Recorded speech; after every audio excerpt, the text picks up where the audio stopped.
Bueno, y vamos a estar el capítulo 18 de Primera de Samuel para que tengan ahí sus Biblias y que sea Dios hablándonos el día de hoy. Amén. Padre, hoy te damos gracias, Señor. Gracias por este día. Gracias porque nos permite, Señor, estar nuevamente en esta, Señor, tu iglesia, Señor, compartir con nuestros hermanos, Señor, y podernos fortalecer, Señor, en tu palabra. Hoy agradecemos, Señor, que nos permites venir, Señor, confiados delante de tu presencia, Señor. Hoy oramos para que sea tu espíritu y tu palabra hablando a nuestros corazones, hablando a nuestras vidas, hablándonos como iglesia y hablándonos como familia, Padre. Hoy te damos gracias, ponemos este tiempo delante tuyo, en el nombre de Jesús y para tu gloria. Amén y amén. ¿Recuerdan que vimos hace 8 días?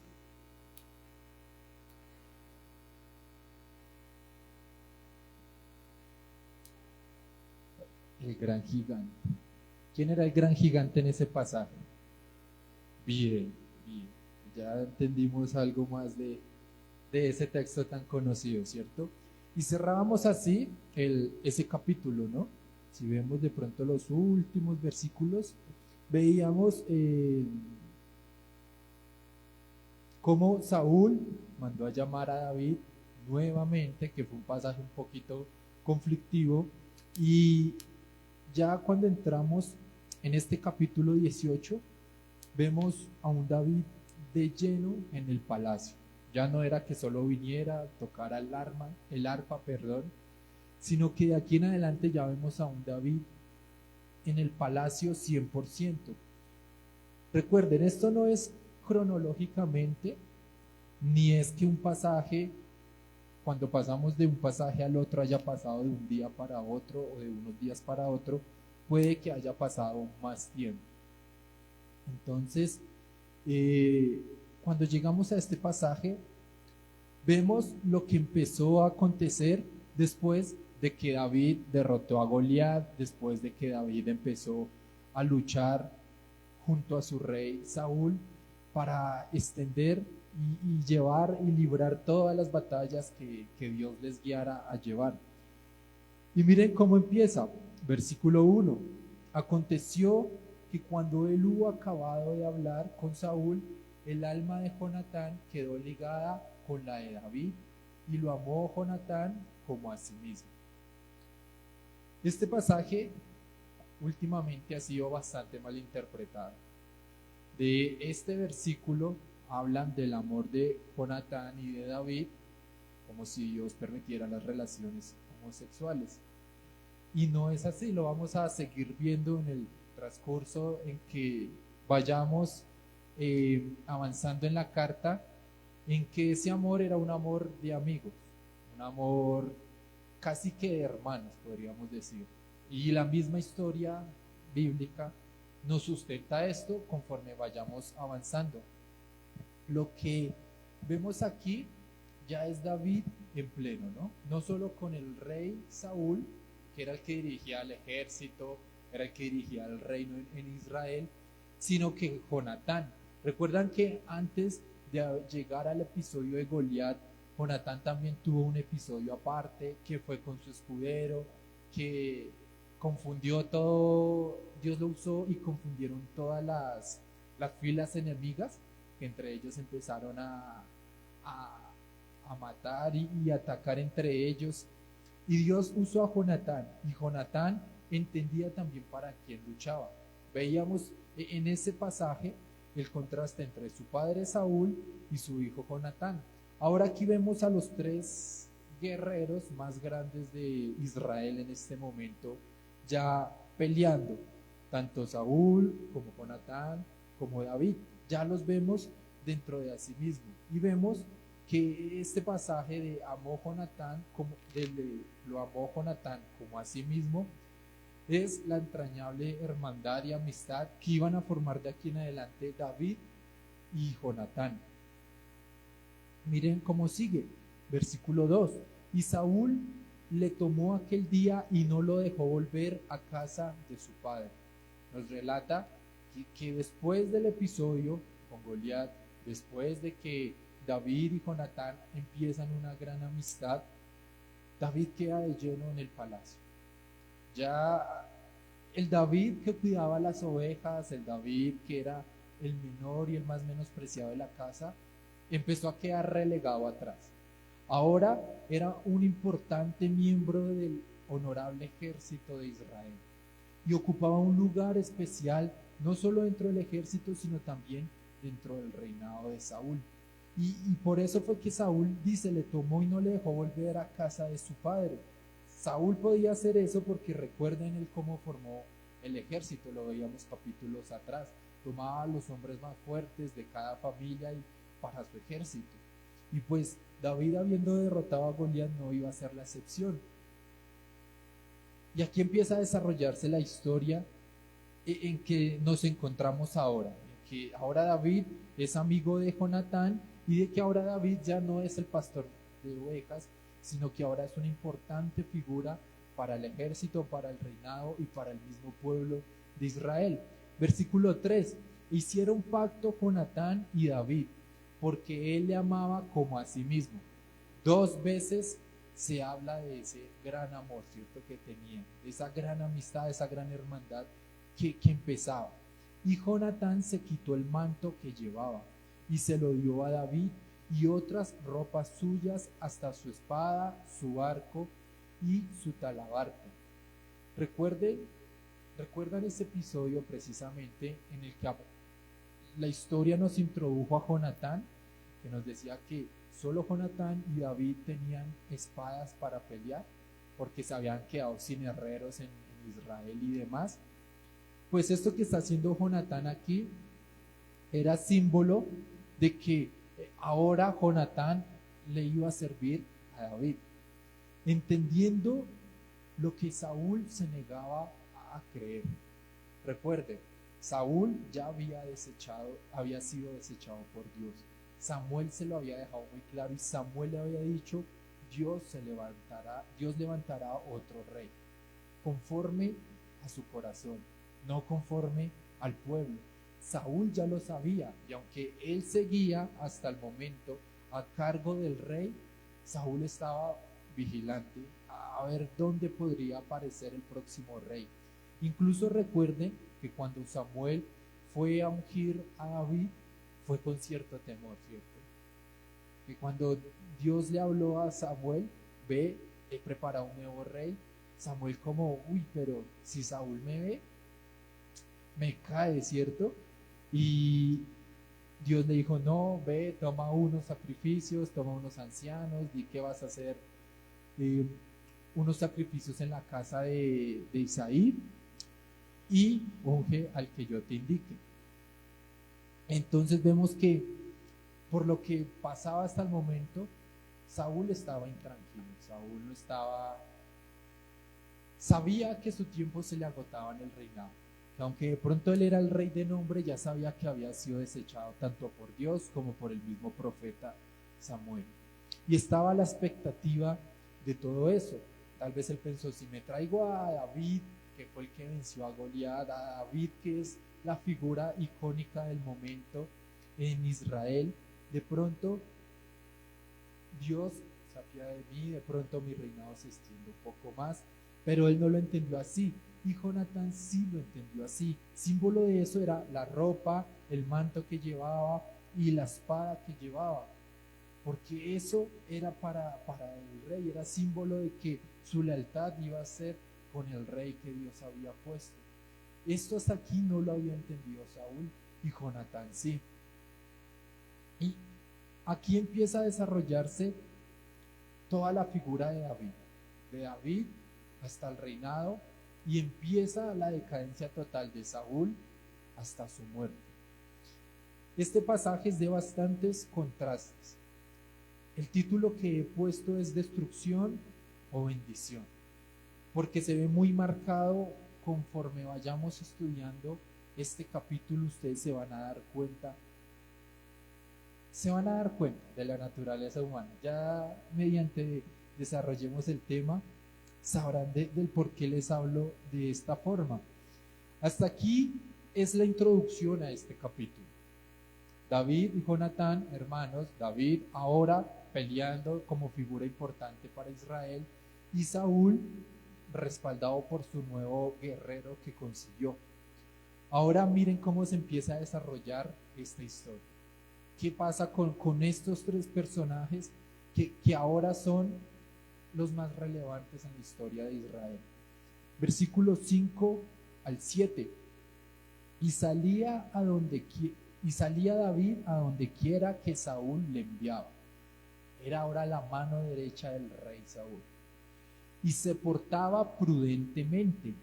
Y lo puso Saúl sobre gente de guerra, y era acepto a los ojos de todo el pueblo y a los ojos de los siervos de Saúl.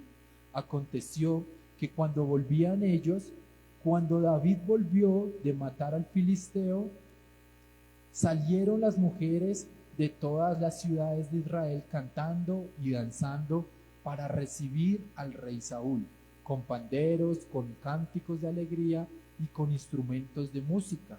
Y cantaban las mujeres que danzaban y decían: Saúl hirió a sus miles y David a sus 10,000. Esto debemos entenderlo en la cultura de aquel momento. No es que ahora traigan sus panderos a la iglesia, a la alabanza, a adorar, aunque si quieren, pues no está mal, sino que era el contexto cultural de la época. Para eso ellos eran muy normal. Posiblemente si Saúl hubieran nacido, no sé, en Valledupar, no hubieran salido con panderos, sino con acordeones. Si hubieran peleado en el llano, con arpa, ¿cierto? Y zapateando. Entonces eso depende mucho de la cultura. Lo digo porque muchas veces se pegan de textos así como para poner una doctrina, y es que si tenemos que alabar a Dios tiene que ser así, y no, aquí hay cosas culturales.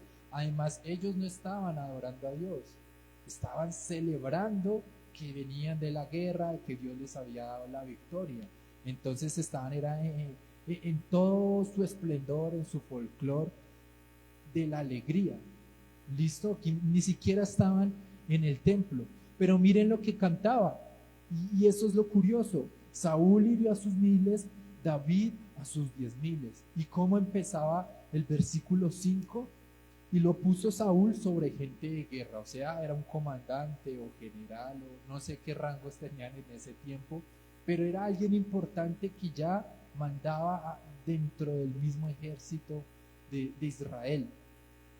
Y era acepto ante los ojos de todo el pueblo y a los ojos de los siervos de Saúl. Posiblemente en este capítulo vamos a ver y vamos a seguir viendo, porque ya lo hemos visto, la soberanía de Dios en todo su esplendor. Tal vez Saúl trajo a David para sentirse más fuerte, para afirmar su reinado, para agradarle al pueblo, porque si Saúl solo ya había librado varias batallas con el ejército que había formado y había ganado en muchas de ellas, pues imagínense ahora con David. Entonces posiblemente Saúl lo trajo con esa intención. Pero cuando llega, cuando ve que todo el pueblo ya no era Saúl, el que tenía una cabeza más que todo el pueblo por encima de ellos, sino que ahora era David, y que ahora lo que le cantaban a Saúl era en comparación de David, miren la reacción que tuvo Saúl. Y miren también la fama que empezó a coger David dentro del mismo pueblo de Israel. Versículos 8 y 9. Y se enojó Saúl en gran manera, y le desagradó este dicho. ¿Cuál dicho? Y dijo: a David dieron 10,000 y a mí 1,000. No le falta más que el reino. ¿Sí ven la paranoia, la película que se armó Saúl? Versículo 9. Y desde aquel día Saúl no miró con buenos ojos a David.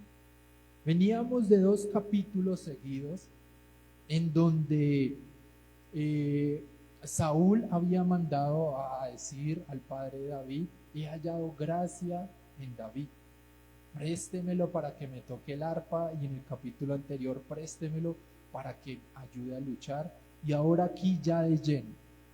Lo tiene de lleno aquel que le calma sus demonios y aquel que le ayuda en sus batallas, no solo espirituales y personales, sino del reino. Y ahora lo odia. Pregunto yo, ¿qué había hecho de mal aquí David? Nada, ¿cierto? Hasta aquí la historia y el texto bíblico no nos dice que David había hecho algo incorrecto para que Saúl lo odiara así. Y nos empieza a mostrar el contraste. Nos empieza a mostrar la reacción del rey desechado y como vamos a seguir viendo la actitud del nuevo rey que Dios había escogido. Versículos 10 al 12. Aconteció al otro día que un espíritu malo de parte de Dios tomó a Saúl. Hasta aquí tenemos este pasaje claro, ¿sí? Ya habíamos hablado del espíritu que atormentaba a Saúl. Aquí aparentemente nos está hablando de un demonio.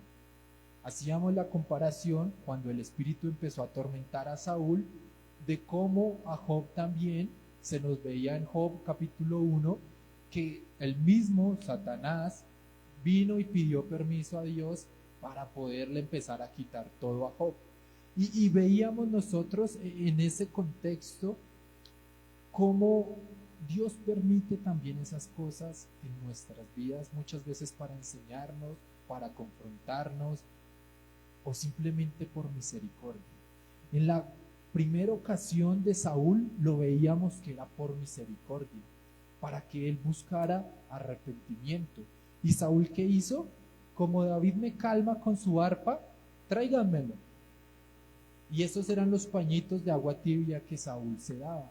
En vez de buscar a Samuel, en vez de Samuel, el reino lo entrego si Dios quiere, pero me importa mi cuestión eterna, me importa mi alma, me importa Dios en quien yo tengo mi salvación.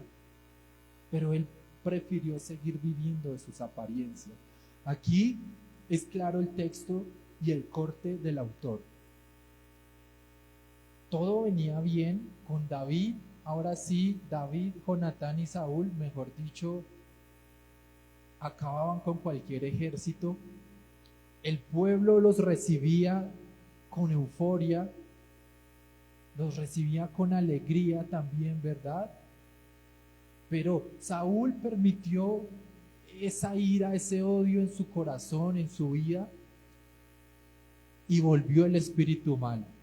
El texto es claro, ¿cierto? El texto es muy claro. Posiblemente Dios permitió que nuevamente ese espíritu de parte de Dios mismo, porque el texto lo dice, viniera a la vida de Saúl para que Saúl se arrepintiera de su ira, de su odio, antes de que esto avanzara más. Pero miren cómo sigue. Cierro paréntesis.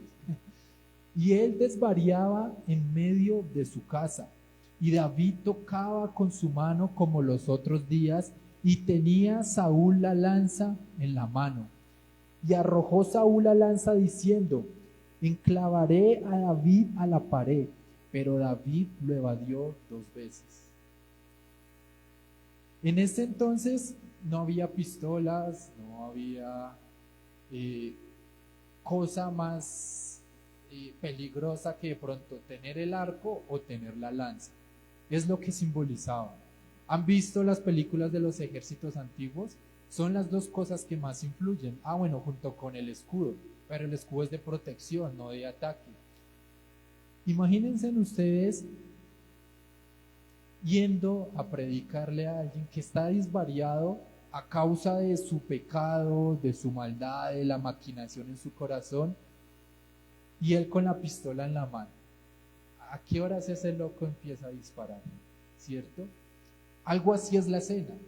Me imagino a Saúl sentado en su trono con su lanza tipo eh, Poseidón que tiene el trinche así y esperando a ver a qué horas el que le está calmando el espíritu de Dios y él lo va a atacar de rabia, de la misma ira que tiene.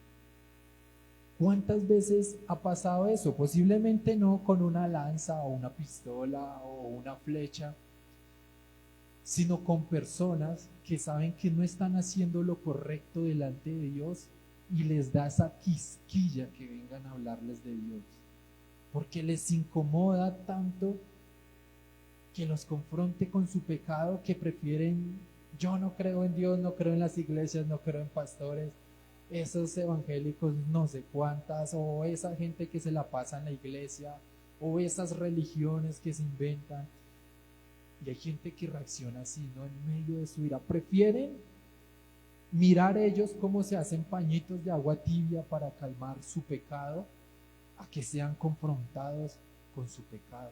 Y es curioso que este pasaje esté introducido de esa forma y nos recuerda la primera vez cuando el Espíritu vino a atormentar a Saúl.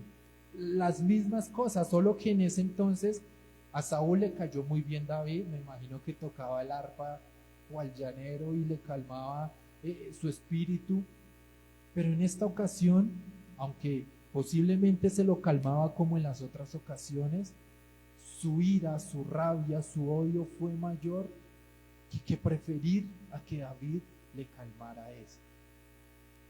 Es irónico, ¿cierto? Uno dice, pero ¿qué estaba pensando Saúl? Pero mis hermanos, créanme que nosotros muchas veces actuamos así. A modo personal, yo recuerdo cuando estaba en mi otra iglesia, allá hablaban más bonito, hablaban de que yo era el hijo de Dios, de que yo me merecía todo por ser el hijo de Dios, creer en el hijo de Dios me hacía prácticamente, estaba el Padre, el Hijo, el Espíritu Santo y el debajito yo ya llegando porque así me pintaban el Evangelio. Y cuando me confrontaban con el mismo Evangelio que yo decía creer, yo recuerdo que mi reacción fue de miedo y de temor. Yo decía, no, esto ya está muy... ¿no? Y yo decía, son muy estrictos, muy evangélicos. Y yo recuerdo que en ese entonces el pastor Federico y el pastor Orlando eran los que nos predicaban en esos discipulados que teníamos. Y yo preferí no volver. Dije, eso es mucho voltaje para mí. Yo prefiero al otro lado, ser hijo de Dios, hijo del Rey de Reyes, el dueño del oro y la plata, y en donde yo haga, mejor dicho, van a llover bendiciones. Recuerdo que tuve una actitud similar a la de Saúl, solo que yo lo veo, en vez de yo tirarle la lanza al pastor Federico y al pastor Orlando, lo veo hoy en día como si la lanza me la estuviera enterrando yo, porque ellos me estaban predicando del Evangelio, de qué pasaba si no me arrepentía, de qué pasaba si no vivía en santidad, de qué pasaba si mi comportamiento como hijo de Dios no era el adecuado, y yo preferí repeler eso. Dice la fácil, no, pues estoy asistiendo a dos iglesias, pues me quedo con una y la otra es mucho voltaje para mí, muchas gracias.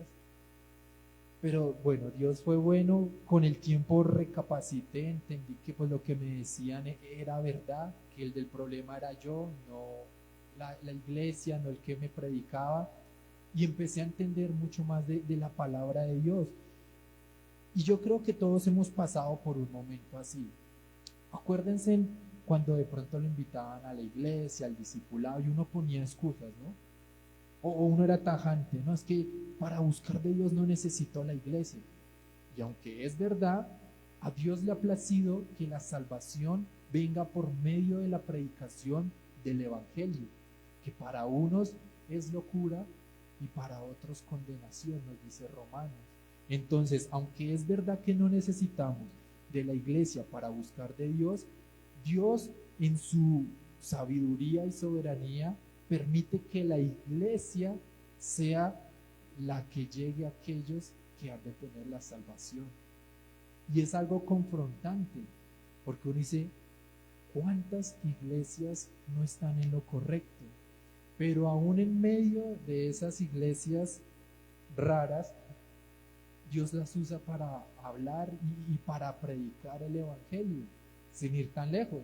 Vengo de una de esas iglesias y sé que aquí varios hemos salido de esas iglesias, y por la providencia de Dios, por la soberanía de Dios, por la misericordia de Dios, fue el método que Él usó para que nosotros naciéramos de nuevo.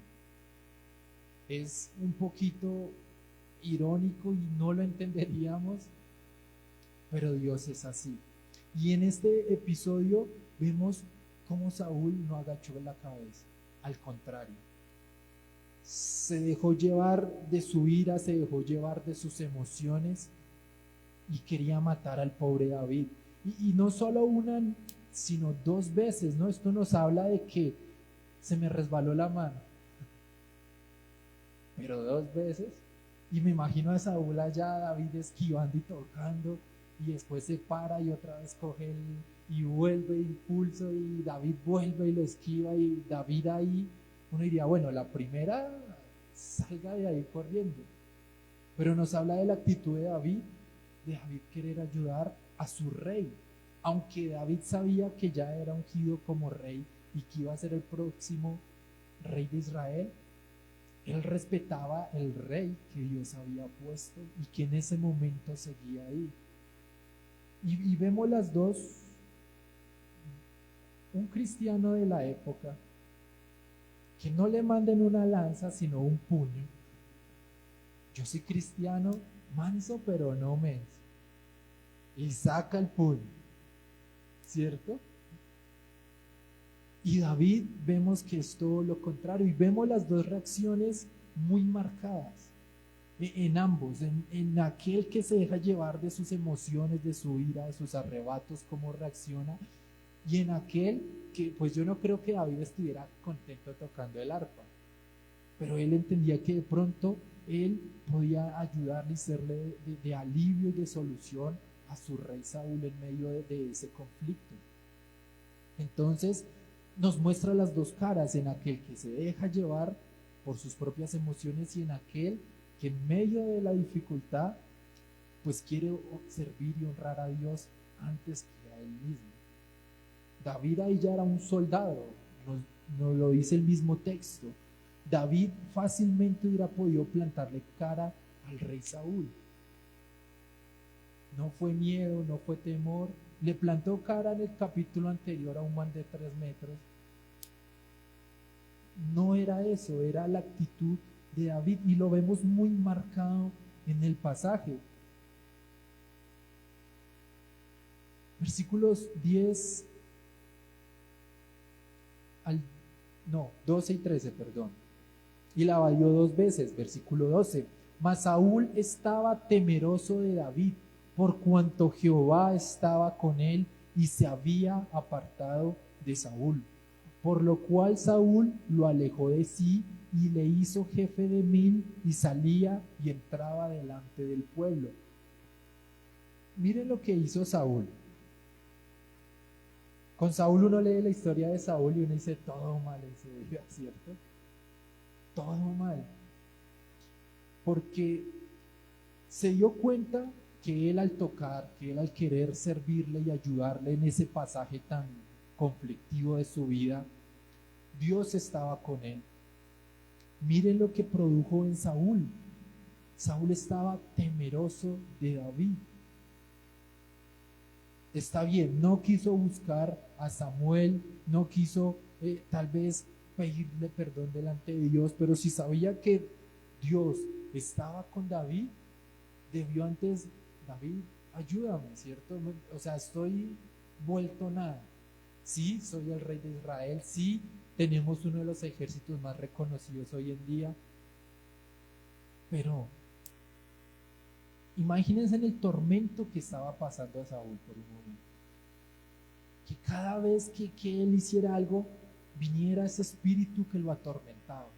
No sabemos de qué forma, no sabemos si era la culpa, no sabíamos si se personificaba, no sabíamos si le movía a la mesa, a la silla, no sabemos de qué forma lo atormentaba, pero lo estaba atormentando.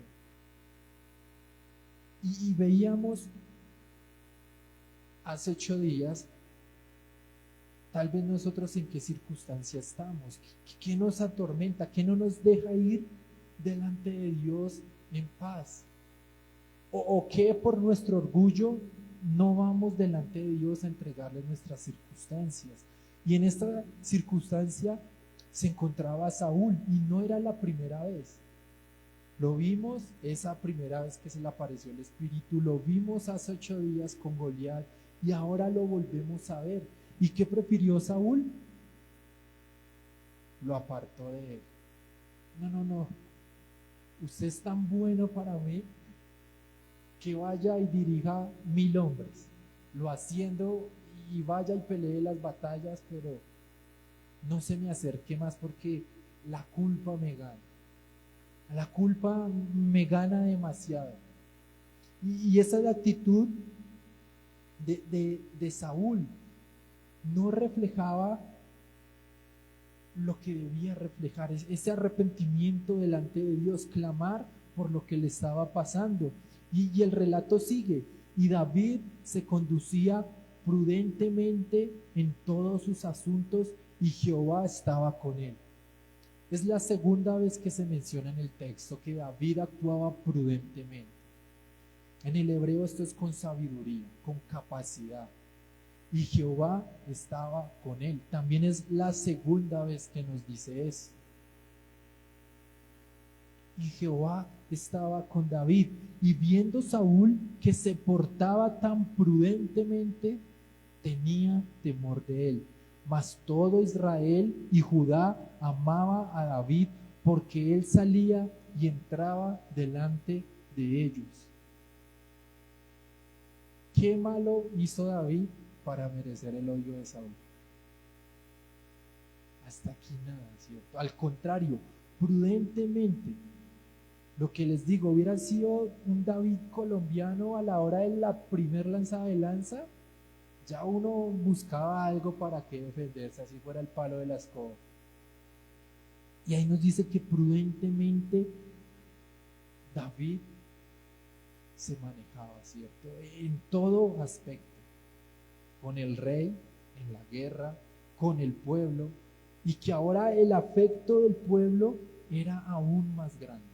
Y como ya no era el soldado, sino el general de 1000, entraba, salía, ganaba guerras, salía, ganaba guerras, volvía, y el pueblo más y más le amaba. Ya no nos habla de solo Israel, sino de Judá, ¿no? Recuerde, los dos reinos. Más adelante vamos a ver cómo David los unifica. Y más adelante, no sé si alcancemos, creo que sí, en la segunda carta se ve también cómo él se vuelve a dividir. Esto lo vimos ya en panorama del Antiguo Testamento, ¿verdad? Pero miren cómo la fama de David se extendía y cómo Dios estaba con David. El texto es claro. Dios estaba con David. Versículo 17. Y entonces dijo Saúl a David: he aquí yo te daré Merab, mi hija mayor, por mujer, con tal de que seas hombre valiente y pelees las batallas de Jehová. Mas Saúl decía: no será mi mano contra él, sino que será contra él la mano de los filisteos. Vaya rey, ¿no? Con ese rey, ¿para qué presidente? Uno pensaría, este es el obrar de políticos corruptos, de políticos que no han nacido de nuevo, de políticos que no tienen ni un poquito de temor a Dios. El problema aquí es que ese político es Saúl, a quien Dios mismo lo había capacitado, que así como lo había capacitado, también después su espíritu lo abandonó.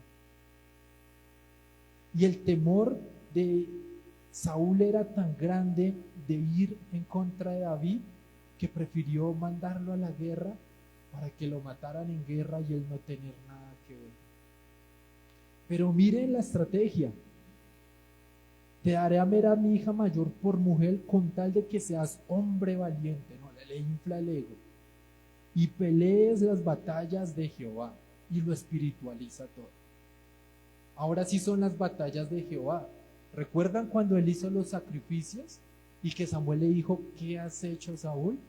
¿Qué dijo Saúl? Es que mis enemigos me estaban rodeando, es que venían contra mí.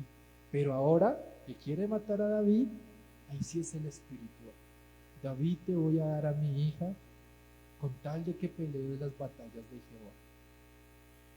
Muy romántico el hombre, ¿no?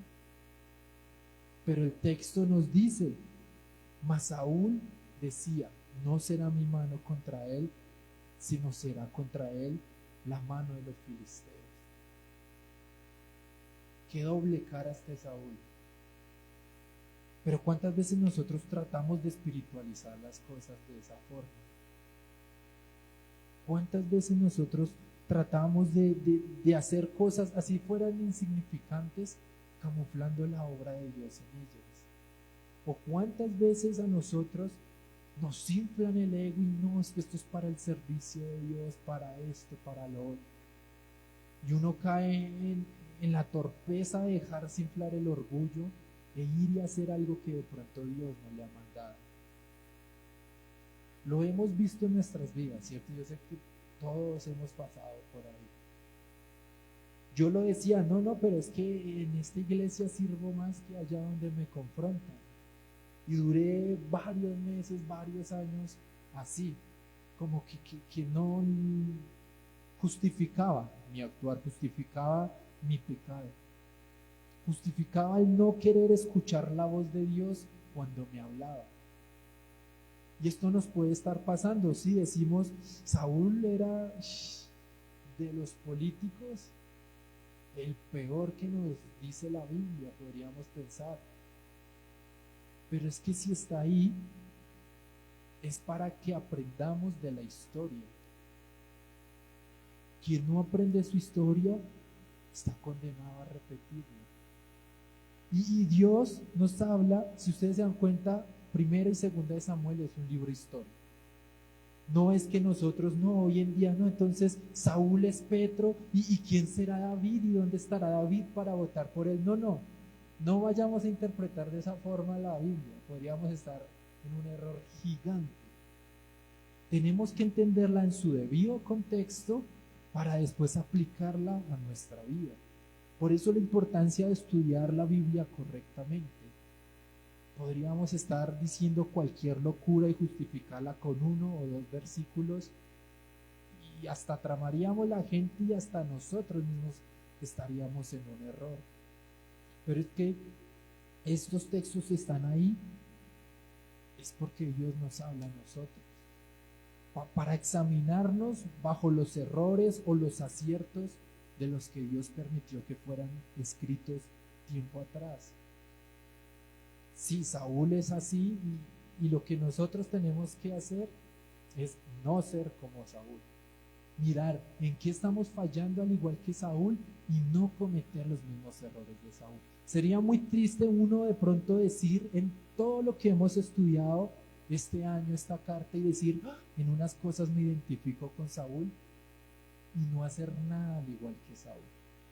Eso sería más triste aún. Sería demasiado triste. Y miren cómo sigue este plan maquiavélico. Pero David respondió a Saúl.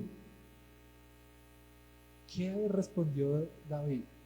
Claro, yo soy hombre valiente, prudente, sé tocar el arpa. Obvio, ¿quién mejor partido para su hija que este pechito? ¿No es cierto? ¿Quién soy yo? ¿O qué es mi vida? ¿O la familia de mi padre en Israel? Para que yo sea yerno del rey. Yerno del rey, y él sabía que iba a ser rey. La prudencia y la sabiduría de David. Posiblemente se habla de que David asumió el trono sobre los 30 años. Cuando él fue llamado tenía aproximadamente unos 14, 15 años, según la tradición judía. podemos estar hablando de un David de 22 años con la madurez que está hablando. Entre 20 y 25, pongámosle ese rango de edad. Aquí, ¿quién tiene 25 años? O menos. ¿Ustedes dos? El resto deberíamos estar actuando o pensando estilo David, con la prudencia que caracteriza a David, porque Jehová lo capacitó. Nosotros deberíamos estar así. ¿Saben por qué? Porque tal vez Jehová no nos ha capacitado para ser reyes, pero sí tenemos al Espíritu Santo, que nos convence de pecado, justicia y de juicio. Deberíamos actuar con esa prudencia. Y ahí empezamos los dos contrastes, o el bando Saúl o el bando David. Y si vemos nuestra vida, al final de este capítulo, podríamos estar unos días en el bando de Saúl, nuestro orgullo y nuestras emociones por delante, y otros días en el bando de David. Y este pasaje nos lo muestra claramente. Por eso, o destrucción o bendición. Miren cómo sigue el relato. Versículo 19. Y llegado el tiempo en que Merab, hija de Saúl, se había de dar a David, fue dada por mujer a Adriel Meholatita. ¿Por qué Saúl tomó esa decisión? No lo sabemos. El texto no lo dice. Pienso yo, por lo que sigue en el relato, que fue la soberanía de Dios. Que de pronto David en su prudencia no le quiso decir no a Saúl, no quiero con su hija, la verdad no es de mi gusto. Pero creo yo que de pronto fue eso. ¿Por qué? Miren lo que sigue diciendo. Versículo 20 y 21. Pero Mical, la otra hija de Saúl, amaba a David. Y en ningún momento se nos habla de que Merab amaba a David. Y fue dicho a Saúl y le pareció bien a sus ojos. Y Saúl dijo: yo se la daré para que sea por lazo y para que la mano de los filisteos sea contra él. Dijo pues Saúl a David por segunda vez: tú serás mi yerno hoy. Loco de Saúl, ¿cierto? Ya no solo quería matar a David como diera lugar, sino que ahora lo iba a amarrar con su hija para obligarlo, y por el honor de la familia, pensaría yo, a que fuera cuanta batalla, incluso las más difíciles, y que la mano de los filisteos fuera contra David. Y otra vez le decía: serás mi yerno hoy. Por segunda vez ya le había prometido eso. Pero ¿será que esta vez sí era la voluntad de Dios? ¿Qué pensaría David? Versículo 24, 22, sí, gracias. Y mandó Saúl a sus siervos hablar en secreto a David, diciéndole: he aquí el rey te ama y todos sus siervos te quieren bien. Sé pues yerno del rey. Y los criados de Saúl hablaron estas palabras a los oídos de David, y David dijo: ¿os parece a vosotros que es poco ser yerno del rey, siendo yo hombre pobre y de ninguna estima? Nuevamente, ¿qué vemos?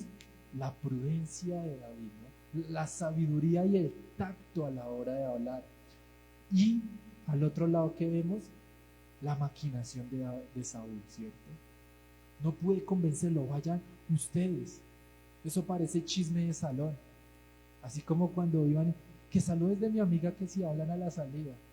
Parece lo mismo. David, que saludes del rey, que si le habla con su hija. O sea, cosas absurdas vemos en este pasaje, cosas que no tienen sentido, y más dentro de un reino, y más dentro del pueblo de Dios. Cuando hablamos de Israel en el Antiguo Testamento, era el pueblo escogido de Dios. Hoy en día, ¿cuál es el pueblo escogido de Dios? ¿Dios por quién va a venir?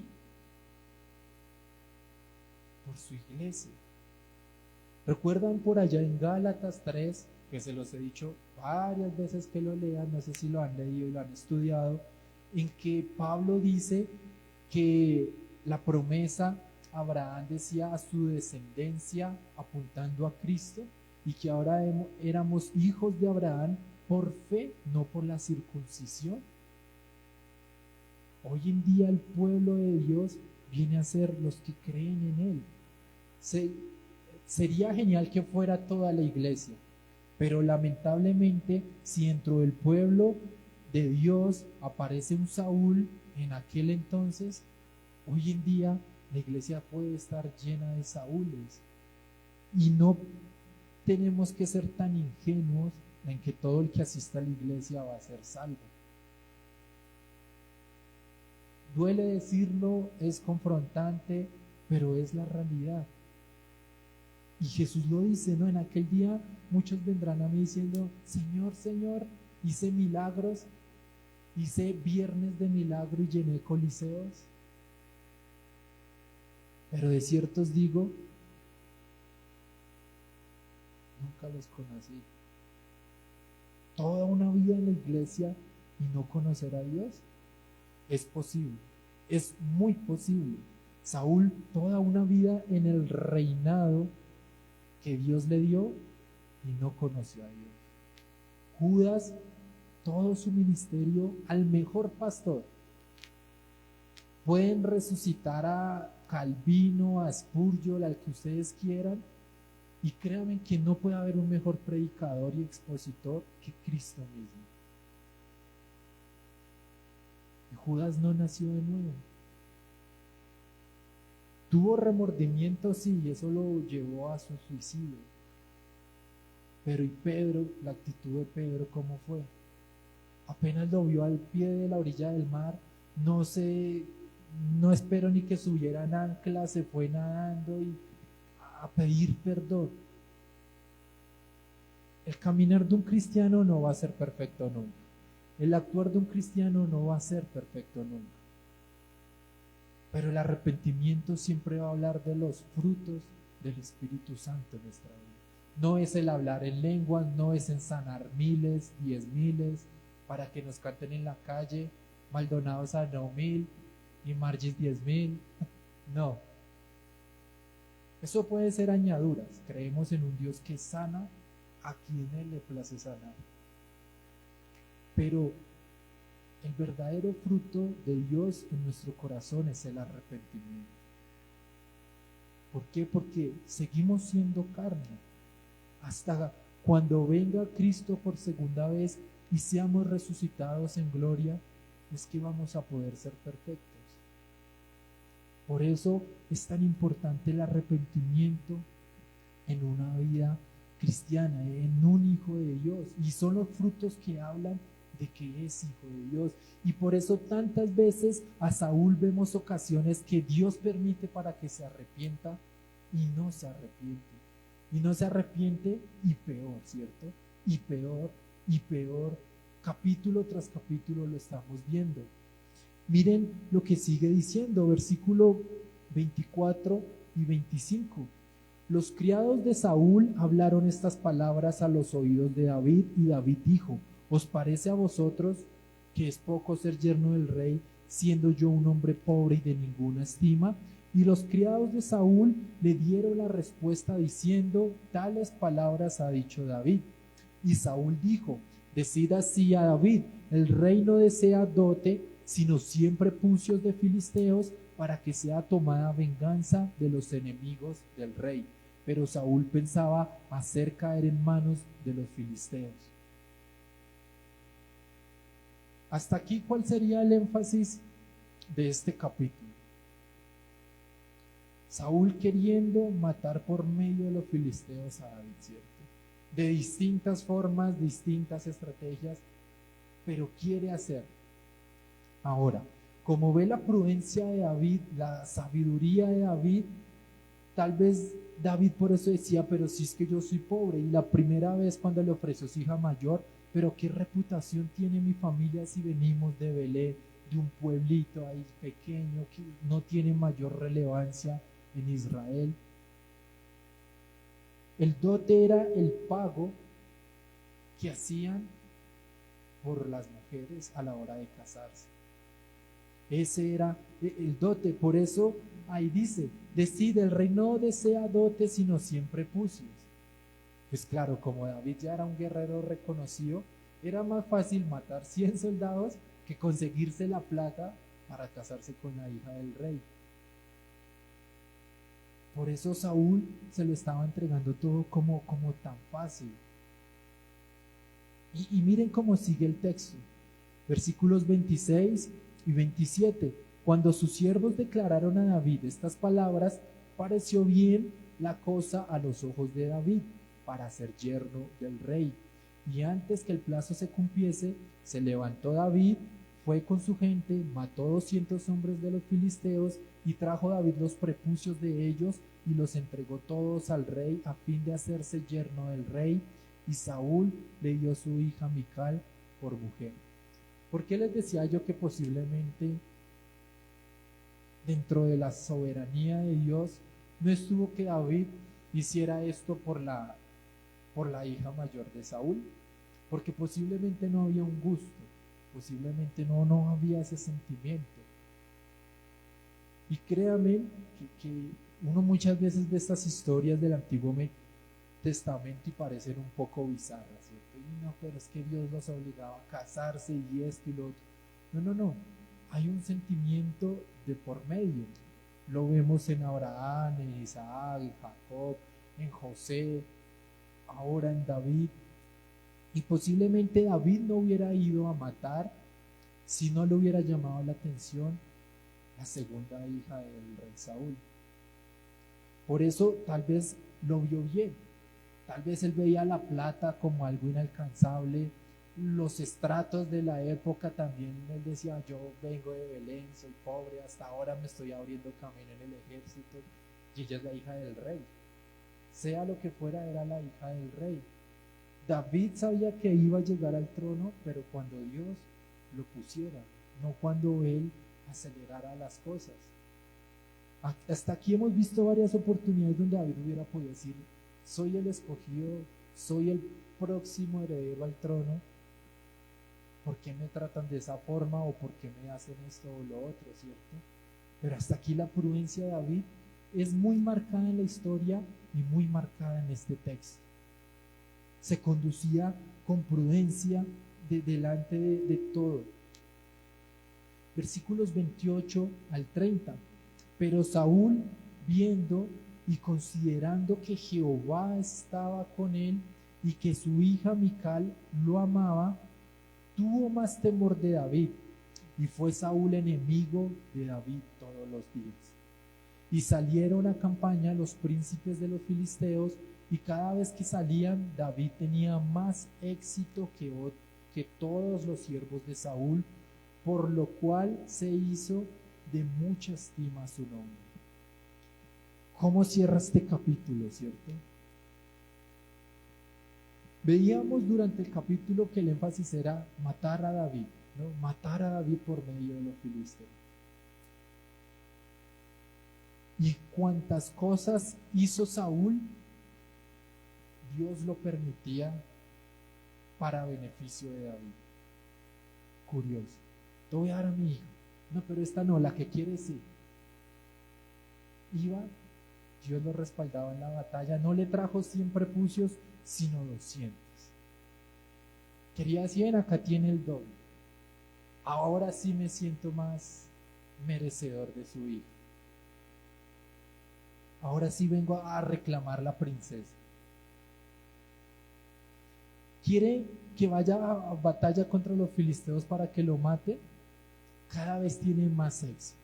Y por lo que vemos aquí, es el general que mejor le va en el campo de batalla. Al principio no era más sino un soldado, un muy buen soldado que tocaba el arco. Al final de la historia era general de 1000. Ya era yerno porque tenía a su hija. Y ahora su ejército, lo que él gobernaba, tenía más éxito que al principio.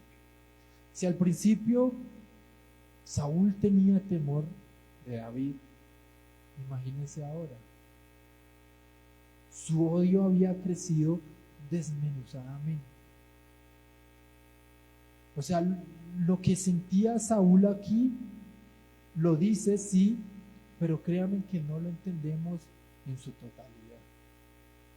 Lo que estaba sintiendo Saúl, ya no solo el espíritu lo atormentaba, ya no solo lo había desechado Dios, ya no solo Samuel no estaba con él, sino que ahora David estaba dentro del reino, conviviendo con su hija, amado por todo el pueblo. El tormento era por todo lado. Imagínense una vida así de vacía y de hueca. Que Dios le da la oportunidad de arrepentirse, le habla una y otra vez, no querer, y al final de su vida ver que no tiene escapatoria.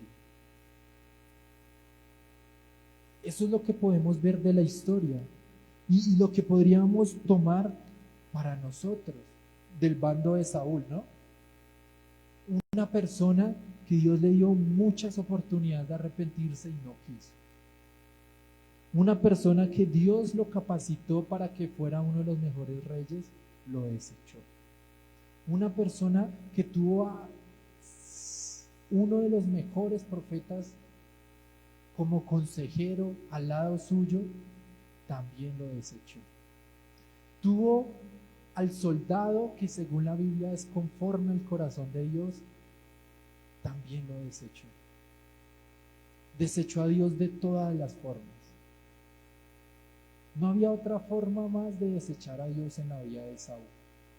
Lo había hecho por su familia, por su trabajo, por su fe. De todas las formas posibles, Saúl había rechazado a Dios. No quería arrepentirse. Prefería dejarse llevar de sus emociones que entregar esas emociones a Dios y arrepentirse. Y vemos ahora el otro bando, ¿no? Es un pasaje de contrastes. Un David que entiende que todavía no es rey de Israel por más que haya sido ungido. Un futuro rey, que entiende que está siendo formado donde Dios lo pone y entiende cada etapa de su vida en el propósito que Dios le ha dado.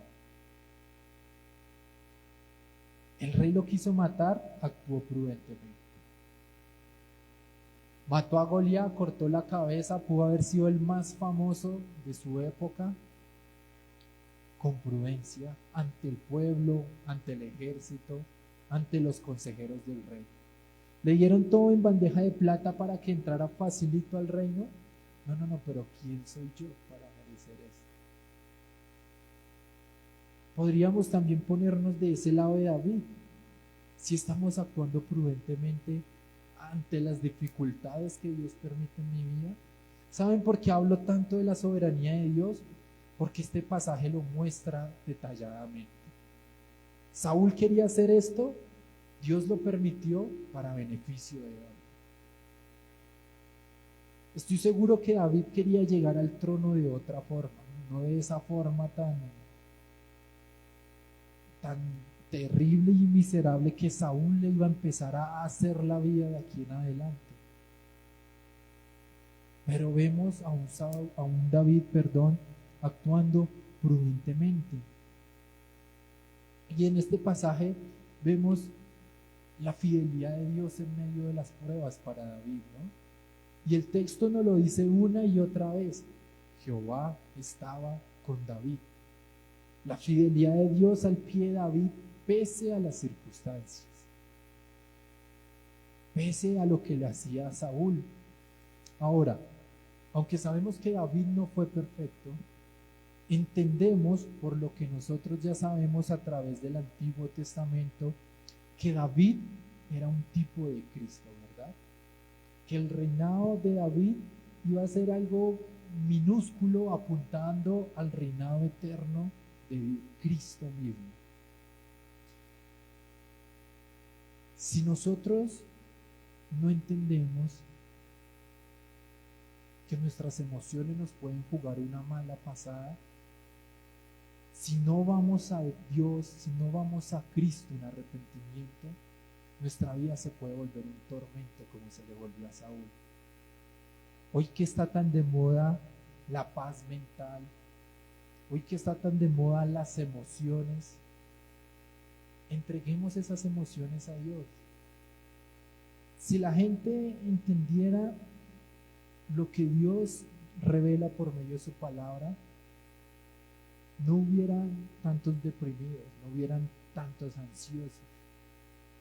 O si lo hubieran, en oración, como lo dice Filipenses, irían delante de Dios en acción de gracias, a entregar su ansiedad, a entregar su paz, a entregar su familia, a entregar sus vidas. El estrés no existiría. Estaríamos delante de Dios con acción de gracias y actuando prudentemente como lo vemos reflejado en la vida de David. Y la pregunta es esa: ¿cómo estamos actuando en nuestra vida? ¿Para destrucción o para bendición? ¿O estamos en esa lucha? Unos días para bendición, otros días para destrucción. Lo importante es entender cómo este pasaje, por medio del rey David, nos apunta a Cristo para arrepentimiento. Porque si no, sería una vida muy miserable vivir como Saúl, dentro del reino de Dios, dentro del pueblo de Dios, y atormentados por sus propios pecados. Sería demasiado triste. Amén. Vamos a orar. Señor, hoy te doy gracias, Padre. Gracias porque tú eres bueno. Gracias por tu